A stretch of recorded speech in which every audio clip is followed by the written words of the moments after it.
Hey everybody, how's it going? It's everyone back again for Strictly Comics, and we are getting our reviews up pretty early this week. Why? Because we're staying up so late for you guys. That's right.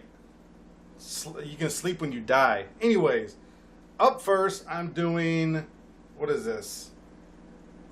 The Dark Knight 23.2, Mr. Freeze #1.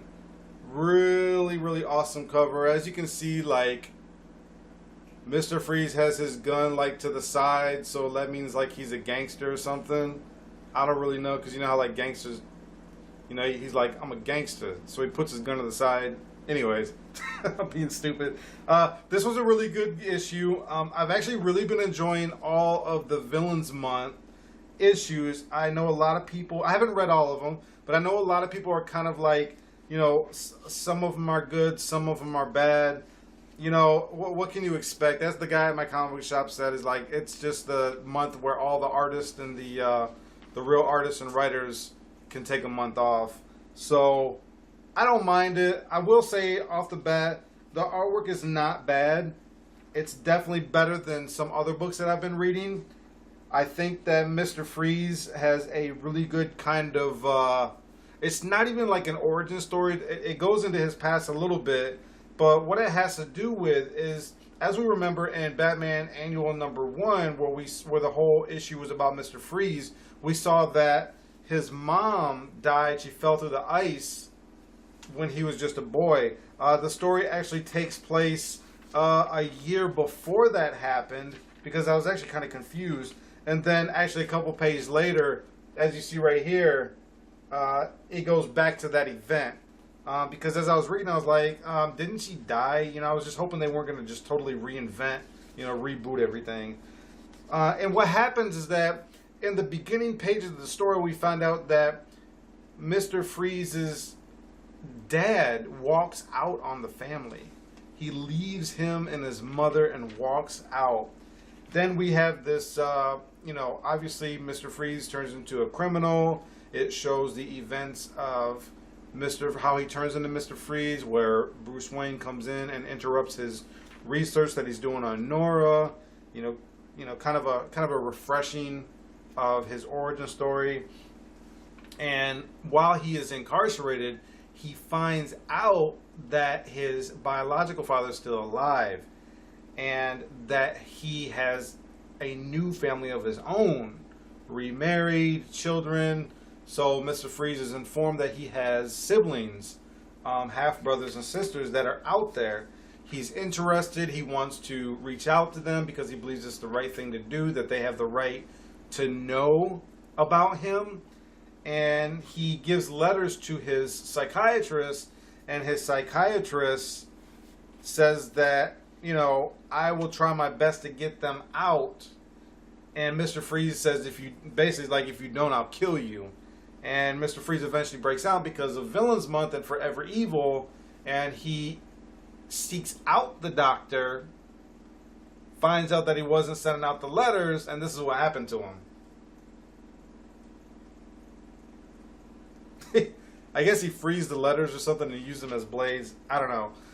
Anyways, it was a really good issue. I'm not going to spoil it for you guys. I'm not going to tell you guys what happens at the end, but as you get closer to the end, about 3 pages out, you kind of start to put things in perspective and see what he's up to. You know, I'll just say that Mr. Freeze gets his family back. I will say that. That's it. The artwork is amazing. I mean, the cover is amazing. The artwork it's okay. It's a little bit above average, but not the greatest.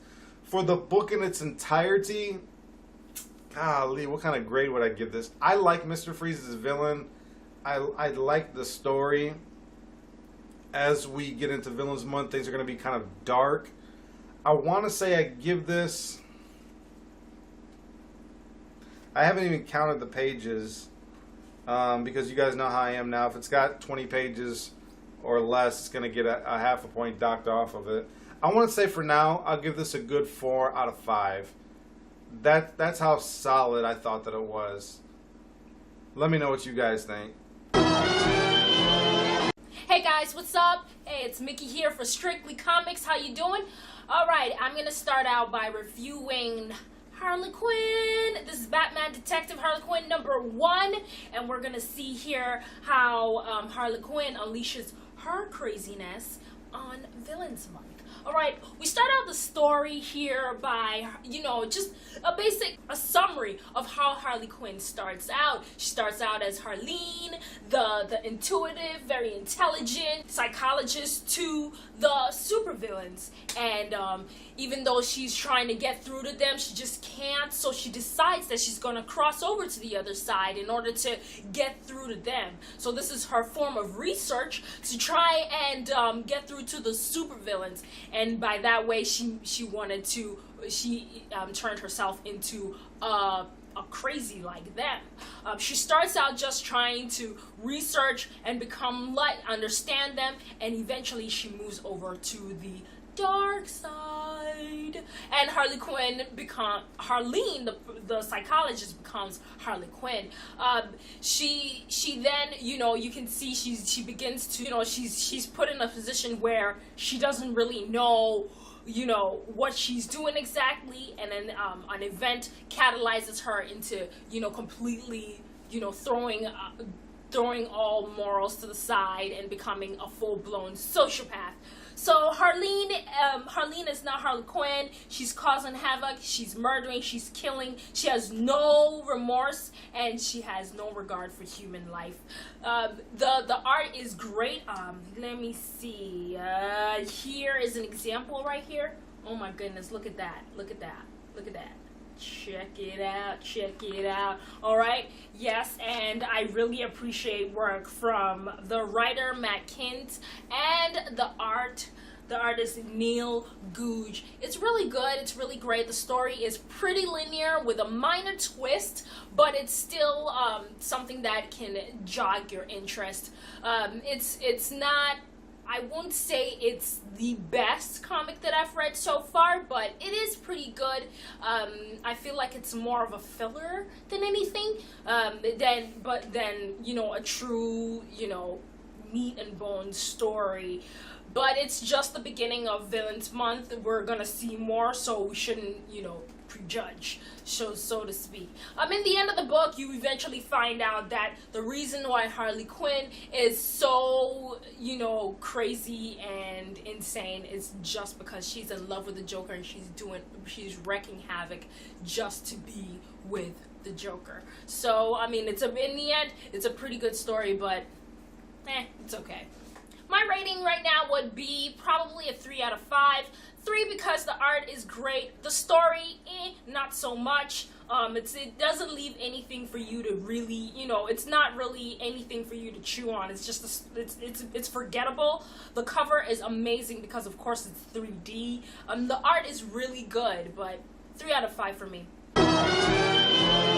Alright, you guys, next I got The Walking Dead #114. Oh my goodness. Robert Kirkman and who's this other dude? Charlie Adlard, doing a really good job, as always. They do such a good job that you kind of forget the fact that the comic is always in black and white. But it's kind of a fast-paced read, in my opinion, like Walking Dead has really always been. Not dialogue heavy, which I don't really mind. Quite a bit of action going on in here. Now, I will say this, because I haven't read about 20 issues toward the middle.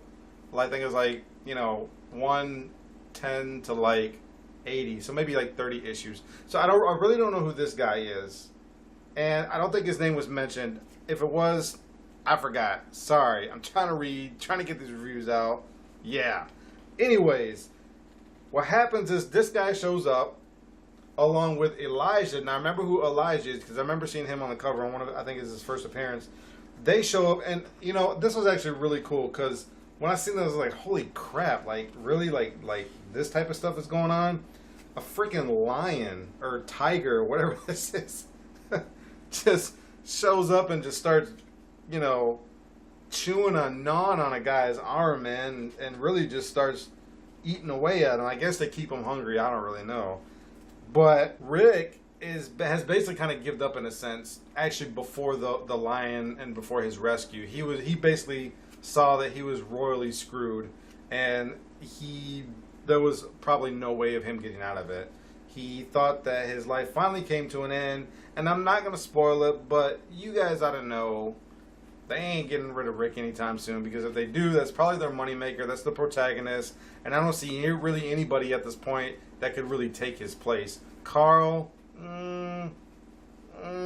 maybe like 10 years from now. I don't really know, but it was a really good issue.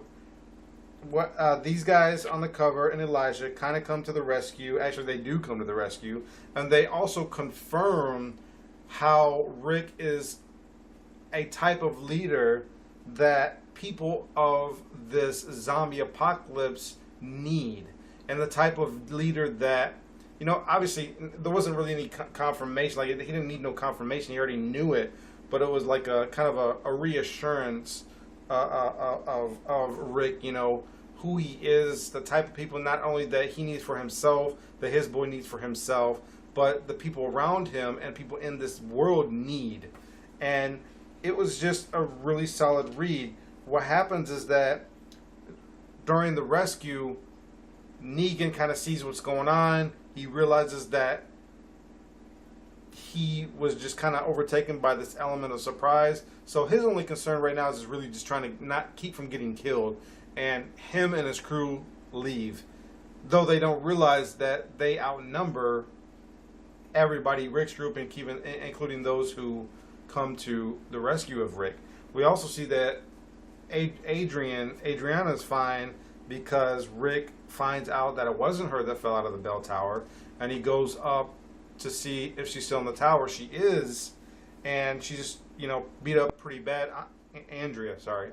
She's beat up pretty bad, and they patch her up, so, now she gets to heal and get better and become part of the group as she was before.